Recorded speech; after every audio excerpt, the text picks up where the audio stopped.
صحابہ داخل ہیں. وہ طریقہ کیا ہے پھر میں انشاءاللہ بیان کروں گا کسی اور موقع پر.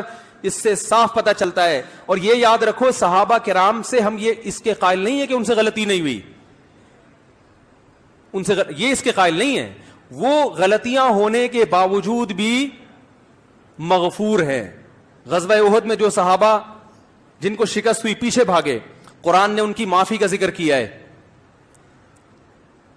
غزوہ حنین اور غزوہ حنین میں جو صحابہ پیچھے ہٹے ہیں, قرآن نے ان کی معافی کا ذکر, اور معاف اپنوں کو کیا جاتا ہے کہ بھائی ہمیشہ ساتھ دیا, اس دفعہ غلطی ہو گئی. اپنوں کے ساتھ انسان کا ظرف کیا ہوتا ہے؟ وسیع ہوتا ہے. تو اللہ ہمیں صحابہ سے محبت نصیب فرمائے. اور یہ جو آج کل چورن چٹنیاں بیچنے والے, جو کبھی حضرت معاویہ کبھی حضرت ابو سفیان, ان کو مجھے روافض پہ اعتراض نہیں ہے, ان کا تو مذہب ہی ہے. بہت سے لوگ جو اہل سنت والجماعت کا لیبل لگاتے ہیں, اپنے آپ کو سنی کہتے ہیں, وہ اس پروپیگنڈے کا شکار ہیں.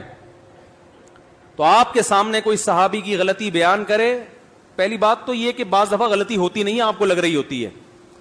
تو آپ بتاؤ کہ بھائی اگر غلطی ہے تو اللہ کی طرف سے کیا ہے؟ ان کی نیکیاں, ان کی نیکیوں کا پلڑا ان کی برائیوں کے پلڑے سے وزنی ہے.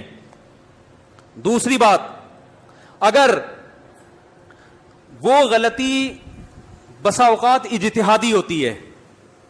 حضرت عبداللہ ابن عباس رضی اللہ تعالی عنہ سے کسی نے کہا, بخاری کی حدیث ہے, کہ حضرت معاویہ 1 رکعت وتر پڑھتے ہیں. عبداللہ بن عباس کی رائے تھی کہ 1 رکعت صحیح نہیں ہے, تو انہوں نے فرمایا دعہ فإنہ فقیہ, ان کو اپنے حال پہ چھوڑ دو, وہ کیا ہے؟ فقیہ, مجتہد ہیں, وہ اجتہاد کر سکتے ہیں, وہ میرے مقلد نہیں ہیں. یہ مطلب ہوا. تو عبداللہ بن عباس اہل بیس میں سے ہیں یا نہیں ہیں؟ اور حضرت معاویہ کی فقاہت اور ذہانت کی تعریف کر رہے ہیں. اور آگے چلو, بعض لوگ کہتے ہیں ہم معاویہ کو صحابی نہیں مانتے. اسی حدیث کی دوسری سند میں ان کے صحابی ہونے کی دلیل عبداللہ بن عباس سے ہے. کسی نے کہا معاویہ 1 رکعت وتر پڑھتے ہیں, عبداللہ بن عباس نے کہا دعہ فإنہ قد صحب النبی صلی اللہ علیہ وسلم, معاویہ نے نبی کی صحبت اٹھائی ہے. صحیبہ, صحابہ صحابی سے لکھنا نا, ماضی اس کا صحیبہ, مضارع یصحبو. تو اہل بیت گواہی دے رہے ہیں کہ حضرت معاویہ کیا ہیں؟ صحابی. باقی ان کا جو حضرت علی سے اختلاف ہوا, سیاسی اختلاف تھا, اجتہادی اختلاف تھا. حضرت علی حق پر تھے, حضرت معاویہ غلطی پر تھے, اہل سنت والجماعت کا عقیدہ ہے. مگر اس غلطی کی بنیاد حکومت کی لالچ, نفس پرستی نہیں تھی. حضرت عثمان کے قاتلوں سے انتقام کے لیے حکومت کو مجبور کرنا. پھر بھی ہم کہتے ہیں غلطی تھی, ہم اس کی غلطی کی توجیہ نہیں کرتے, ہمارا ظرف ہے. لیکن یہ اجتہادی غلطی, آدم علیہ السلام سے بھی غلطی ہوئی ہے. اللہ نے کہا یہ درخت مت کھانا, آدم اور حوا نے کھا لیا. اب کوئی آدم اور حوا کے خلاف پروپیگنڈا شروع کر دے اور ان کے خلاف تبرہ شروع کر دے, تو آپ بتاؤ یہ کوئی انسانیت کا کام ہوگا؟ تو پیغمبروں سے بھی اجتہادی غلطی ہو سکتی ہے, صحابہ سے بھی گناہ بھی ہو سکتا ہے, لیکن گناہ کے بعد ان کو توبہ کی توفیق ملتی ہے. اور اجتہادی غلطی تو گناہ بھی نہیں ہے. نبی صلی اللہ علیہ وسلم نے فرمایا جب کوئی اجتہاد کرتا ہے, اگر درست نتیجے تک پہنچے تو 2 ثواب ملتے ہیں, اگر غلط نتیجے تک پہنچے تو بھی اپنی کوشش کی وجہ سے اس کو 1 نیکی ملتی ہے. تو بھائی یہ یوٹیوبر سے اور فیس بکیوں سے متاثر ہو کر اپنے عقیدوں کو خراب مت کرو.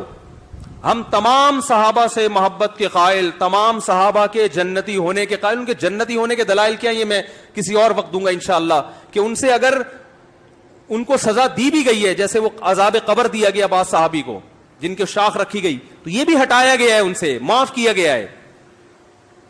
یہ اس زمانے کی باتیں ہیں, اس زمانے کے واقعات ہیں جب علی الاطلاق صحابہ کی مغفرت کا وعدہ نہیں کیا گیا تھا.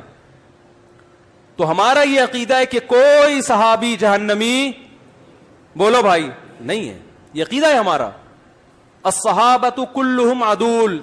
دیکھو اسماء الرجال کی بحث میں جب بھی کوئی راوی آتا ہے تو بحث ہوتی ہے, یہ ثقہ ہے, کذاب ہے, دجال ہے. کسی بھی صحابی کا نام آئے تو یہ بحث نہیں ہوتی, یہ بحث ہی نہیں ہوتی کہ یہ جھوٹے ہیں سچے ہیں. نہ کیا ہیں؟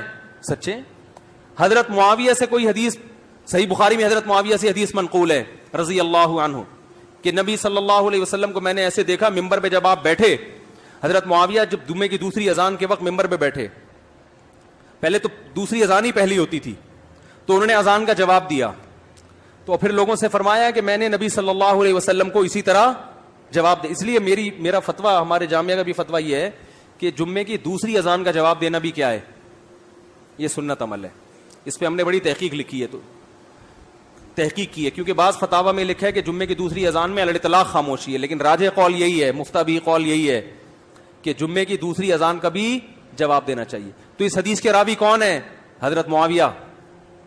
کسی میں یہ جرت نہیں ہوئی اسماء الرجال میں کہ تمام راویوں کی بحث ہے حضرت معاویہ سے نیچے جتنے ہیں کہ لوگوں کے ان کے بارے میں تبصرے کیا ہیں. حضرت معاویہ کے بارے میں محدثین یہ بحث نہیں کرتے کہ کسی نے ان کو کذاب کہا ہے کہ نہیں کہا. بھائی صحابی ہیں, صحابی ہیں تو الصحابہ کلہم عدول, سب کے سب کیا ہیں؟ عدول. ممکن ہے کچھ لوگ لغوی اعتبار سے علماء اعتراض, عدول یہ مبالغے کا صیغہ ہے, عدول کے لفظ بھی ہیں, عدول کے بھی ہیں. تو عدول عادل کی جمع, اور عدول یہ جو ہے وہ صیغہ صفت ہے. تو سب کوئی بھی حدیث حضرت معاویہ سے منقول ہوگی تو اہل سنت والجماعت کے وہاں کیا ہوگی؟ وہ حجت ہے. اللہ تعالی ہمیں صحابہ کی محبت نصیب فرمائے, ہمارے ایمان کی حفاظت فرمائے, اور دشمنان صحابہ کے شر سے اللہ ہمیں محفوظ فرمائے. وما علینا الا البلاغ.